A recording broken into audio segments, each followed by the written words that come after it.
Puji Tuhan, pada hari ini kita boleh bersyukur oleh kasih dan kemurahan yang Tuhan Yesus berikan dalam kehidupan kita.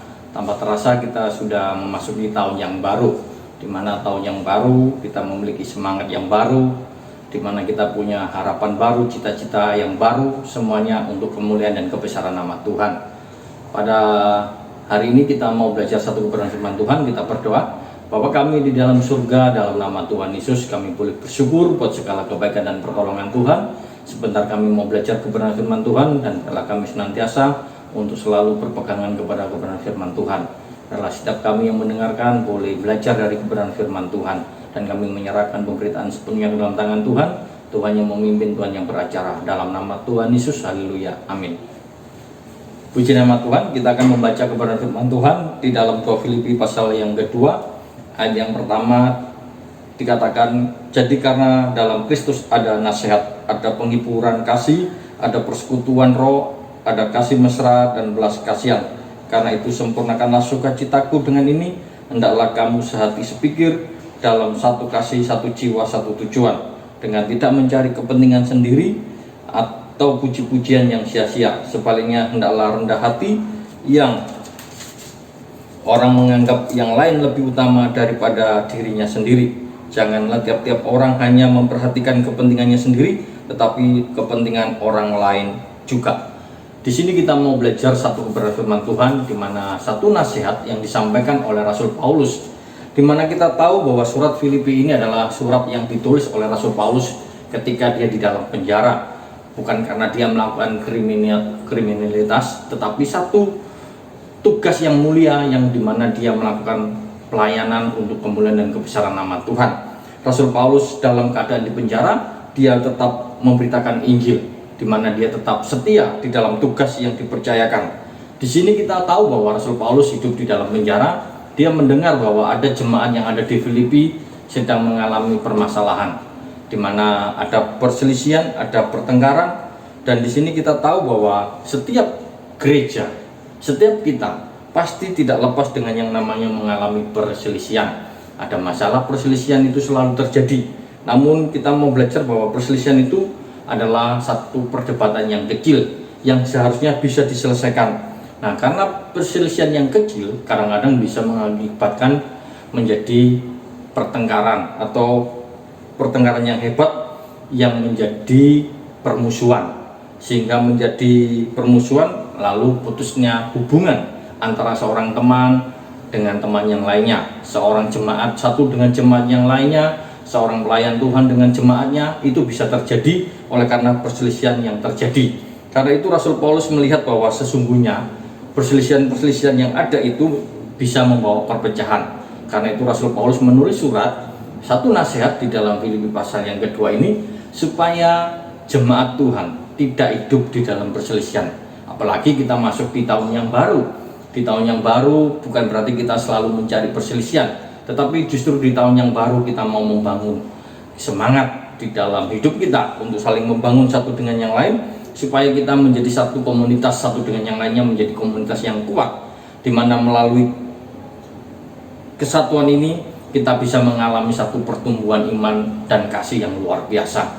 Kalau kita memiliki perselisihan, kita tidak akan bisa membangun, kita tidak bisa memiliki pertumbuhan iman dengan baik. Hati kita pasti akan teringat dengan orang-orang yang ada di sekitar kita yang selalu mengganggu kita. Karena itu kita mau belajar supaya pertumbuhan iman dan kasih kita supaya tidak terhambat, tersendat, tetapi kita mau menjadi berkat. Nah, karena itu kita mau membangun hidup kita untuk bisa menyelesaikan perselisihan itu dengan baik. Kalau kita melakukan perselisihan, pasti nama Tuhan yang dipermalukan. Karena itu kita mau melihat bahwa Rasul Paulus melihat bahwa perselisihan ini bisa mengakibatkan fatal dalam pertumbuhan jemaat yang ada di Filipi. Kita tahu bahwa Rasul Paulus melihat bahwa perselisihan-perselisihan yang ada itu terjadi karena satu, hanya mementingkan dirinya sendiri. Rasul Paulus memperhatikan bahwa ternyata ada jemaat yang ada di Filipi itu hanya mementingkan dirinya sendiri, mencari keuntungan, mencari nama, mencari kesenangan sendiri. Itu semua dilakukan. Dia tidak melakukan untuk satu tujuan komunitasnya, tetapi yang dicari hanyalah untuk dirinya sendiri. Jadi dia melihat bahwa ada keuntungan sendiri, kesenangannya sendiri, orang lain itu dibelakangkan, dia yang menjadi nomor satu. Nah, iya, pasti inilah yang menyebabkan perselisihan yang terjadi. Ketika dia mencari keuntungan, pasti dia akan merugikan orang lain. Kalau dia mencari kesenangan, pasti ada orang yang akan dirugikan. Nah, di sini yang dilakukan bahwa orang yang menguntungkan dirinya sendiri selalu membicarakan orang lain supaya orang lain itu memiliki nama yang jelek. Dan di sini kita bisa lihat bahwa orang yang mencari keuntungan pasti dia mati-matian bagaimana dia bisa menyenangkan atau dilihat orang supaya dia dipuji. Nah, di sini kita bisa melihat bahwa gagasan ini juga sama ditulis oleh Rasul Yakobus atau penatua Yakobus di dalam Yakobus pasal yang ke-3 yang ke-14. Karena iri hatilah, karena perselisilah, maka terjadinya perpecahan. Jadi kita bisa mau belajar bahwa penyebab yang pertama yang ditulis oleh Rasul Paulus di dalam Filipi pasal yang kedua ini, yang pertama adalah penyebabnya adalah mencari kepentingan diri sendiri. Yang kedua, mencari pujian. Kalau kita membaca di dalam ayat yang ketiga tadi, mengharapkan pujian yang sia-sia, untuk dikagumi, untuk dihormati, untuk mencari satu kehormatan, itu adalah satu usaha yang sia-sia, di mana orang yang mencari pujian itu ternyata dia itu justru lebih berbahaya, karena dia bukan untuk mempermuliakan nama Tuhan, dia ingin mencari nama. Ketika kita berbicara mencari nama, itu kita mau lihat peristiwa yang ada di Kejadian pasal yang ke-11 di Menara Babel, di mana mereka ingin mencari nama, sehingga mereka mencari sesuatu yang mereka lakukan untuk menentang Tuhan. Jadi kita mau belajar untuk tidak mencari nama. Justru yang kita lakukan adalah mempermuliakan nama Tuhan, bukan nama kita. Kalau kita memiliki tujuan hanya untuk mencari nama kita, supaya kita menjadi terkenal, dikagumi, dihormati, itu kita mau belajar bahwa ini adalah memamerkan diri sendiri, tidak sesuai dengan kebenaran firman Tuhan. Justru kita diajar untuk selalu memuliakan nama Bapa di surga. Kita sebagai anak Tuhan, kita mau mengarahkan pandangan kita ini ke pandangan Allah, bukan pandangan manusia. Jadi kalau kita lihat di sini ada dua hal penyebab perselisihan yang ada, di mana Paulus melihat ada kepentingan pribadi, yang kedua adalah mencari pujian yang sia-sia. Karena itu Rasul Paulus mencegah perselisihan itu dengan memberikan satu nasihat. Perselisihan itu dapat dicegah dengan apa? Yang di sini kita bisa melihat Rasul Paulus memberikan satu penegasan, di mana dia bisa mengatasi perselisihan itu dengan berpikir seperti Kristus. Di dalam ayat yang kelima dikatakan, hendaklah kamu hidupmu bersama menaruh pikiran dan perasaan yang terdapat juga dalam Kristus Yesus. Jadi Tuhan mengajarkan kepada kita untuk memiliki pikiran seperti Kristus. Pikiran dan perasaan Yesus adalah berarti kita tinggal bersatu di dalam Kristus. Ini yang dinasihatkan oleh Rasul Paulus, supaya kita tidak menjadi orang yang berjalan di dalam perselisihan, tetapi kita hidup di dalam pemikiran Kristus, di mana apa yang dilakukan oleh Kristus, kita bisa tahu bahwa Kristus tidak mengutamakan dirinya sendiri, dia mengorbankan dirinya. Itu adalah pikiran Kristus, mengutamakan orang lain lebih dahulu. Berarti ada kontras antara tadi penyebab perselisihan itu mementingkan diri sendiri, Kristus mengajarkan mementingkan orang lain, berkorban untuk orang lain. Jadi di sini kita bisa melihat bahwa kita memiliki Kristus sebagai teman, sebagai pribadi yang selalu menyertai hidup kita, di mana kita selalu menjadi temannya Kristus dalam hidup kita. Kita bisa melihat bahwa kita sebagai anak Tuhan, kita mau hidup sebagai orang atau sebagai pribadi yang menyenangkan Tuhan, di mana kita mau mengasihi Allah dan kita mau sungguh-sungguh memuliakan Tuhan.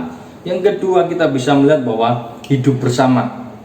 Dikatakan di sini hidup bersama dalam Filipi pasal 1 ayat 1-2 adalah hidup bersama dengan apa? Dengan orang-orang kudus, di mana orang-orang yang sudah dimerdekakan, yang sudah diselamatkan, kehidupannya yang sudah ditebus oleh darah Kristus, itulah orang-orang yang kudus, di mana para pemimpin jemaat, para pelayan Tuhan, para jemaat memiliki kebersamaan hidup antara pribadi satu dengan pribadi yang lainnya. Jadi di sini tidak mementingkan kepentingan pribadi, tetapi hidup bersama untuk kemuliaan dan kebesaran nama Tuhan. Yang kedua, di dalam hidup bersama ada kesatuan. Kesatuan ini adalah yang menjadi pikiran Tuhan agar kita menjadi satu dalam kesatuan yang benar. Kalau di dalam Kejadian pasal 11 itu adalah kesatuan yang salah untuk melawan Tuhan. Di sini adalah kesatuan yang benar, di mana kita memuliakan nama Tuhan, mulai dari persekutuan roh, di mana kita hidup dalam satu roh, yaitu Roh Kristus yang membimbing kita seorang dengan yang lain, saling melayani, saling membutuhkan. Dan ini adalah gerakan gereja awal yang terjadi yang begitu indah ketika kita membaca dalam Kisah Rasul pasal yang kedua, pasal yang ketiga, di mana gereja mula-mula bisa berjalan oleh karena kesatuan. Karena kesatuan di dalam Kristus itu bisa menggoncangkan dunia. Di dalam Matius pasal yang ke-18 dikatakan, bila dua orang sepakat berdoa kepada Tuhan, minta apa saja bisa diberikan oleh Tuhan. Berarti ada kesepakatan, itu bisa menarik kuasa Tuhan. Karena kesepakatan, kesatuan itulah yang bisa menggoncangkan dunia. Jadi kita mau belajar untuk memiliki kesatuan. Dan di sini kita bisa melihat bahwa Rasul Paulus juga selain memberikan nasihat, yang kedua adalah memiliki kerendahan hati. Di mana kerendahan hati adalah sebagai seorang pelayan Tuhan, kita harus memiliki kerendahan hati. Di mana kita memiliki kerendahan hati untuk mewujudkan pelayanan nama Tuhan. Di mana kalau kita memiliki kerendahan hati, pasti kita mampu menghargai seorang dengan yang lain. Yang lain lebih baik, yang lain lebih utama, dan yang lain itu diutamakan. Jadi itu adalah sikap kerendahan hati yang harus kita miliki. Nah, di sini kita bisa melihat selain Tuhan mengajarkan kepada kita melalui nasihatnya Rasul Paulus, ternyata Tuhan mengajarkan kepada kita untuk memiliki kasih dan rohnya. Kalau kita membaca di sini, kasih Kristen adalah kehendak yang tak terelakkan, tak terkalahkan dengan segala macam pergumulan hidup kita, di mana kita bisa melihat bahwa Yesus memberikan kepada kita kuasa untuk kita mengasihi terhadap kawan-kawan kita, tetapi juga membenci kepada orang-orang yang sangat membenci kepada kita. Nasihat Tuhan Yesus kita jelas, orang yang menampar pipi kiri, Tuhan memberikan pipi kanannya juga. Satu ajaran di mana Tuhan memberikan kasih dan rohnya itu kepada jemaat yang sungguh-sungguh melayani Tuhan, sehingga dia bisa memuliakan nama Tuhan, tidak mementingkan diri sendiri, hanya mementingkan Bapa di surga, memuliakan nama Kristus, bukan memuliakan nama pribadi. Kita sebagai anak-anak Tuhan mau belajar bahwa kita mau meneladani sikap Yesus Kristus dalam hidup kita, di mana Yesus Kristus mau sampai mati di atas kayu salib. Bukti bahwa Yesus melayani pelayanan yang luar biasa. Dalam hidup kita sebagai anak-anak Tuhan, kita juga mau melihat bahwa apa yang dilakukan oleh Yesus tertulis di dalam ayat yang ke-6 sampai ayat yang ke-10, itu adalah sudah tindakan Yesus sebagai contoh dalam hidup kita, supaya kita ini hidup untuk memuliakan nama Tuhan, tidak hidup dalam perselisihan. Kebenaran firman Tuhan mengajarkan kepada kita, kita mau hidup di dalam kesatuan bersama dengan Kristus. Di tahun yang baru kita perlu Tuhan, hidup kita perlu dipimpin oleh Tuhan, cara hidup kita pun diajar untuk menjadi berkat di tahun yang baru. Mungkin kemarin kita jadi orang-orang yang disebut troublemaker, tapi kita mau menjadi anak-anak Tuhan yang di tahun yang baru menjadi berkat Tuhan, menjadi saksinya Tuhan dimanapun kita berada. Biarlah kebenaran firman Tuhan pada hari ini membawa kita sebagai anak-anak Tuhan untuk belajar senantiasa memuliakan Tuhan dengan apa yang sudah Tuhan ajarkan. Rasul Paulus mau melayani jemaat sampai hidup di dalam penjara, sampai garis akhir, sampai dia mengatakan, aku telah mengakhiri dengan baik. Kita juga menjadi anak-anak Tuhan, melayani Tuhan, ikut dengan Tuhan dengan baik. Apapun tantangan, permasalahan hidup kita, semuanya bisa diselesaikan kalau kita bersama dengan Tuhan. Biarlah kebenaran firman Tuhan membawa kita semakin semangat di tahun yang baru, menjadi berkat di tahun yang baru. Tuhan Yesus memberkati. Kita berdoa. Bapa kami di dalam surga, kami mengucap syukur atas segala kebaikan dan pertolongan Tuhan. Biarlah Tuhan memberkati setiap kami yang mendengarkan kebenaran firman Tuhan.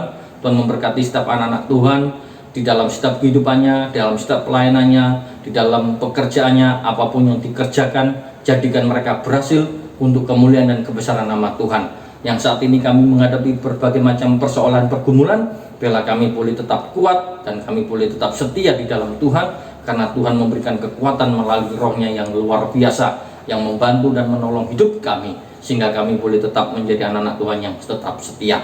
Terima kasih Tuhan, di dalam nama Tuhan Yesus, Tuhan memberkati kami semuanya. Haleluya, amin.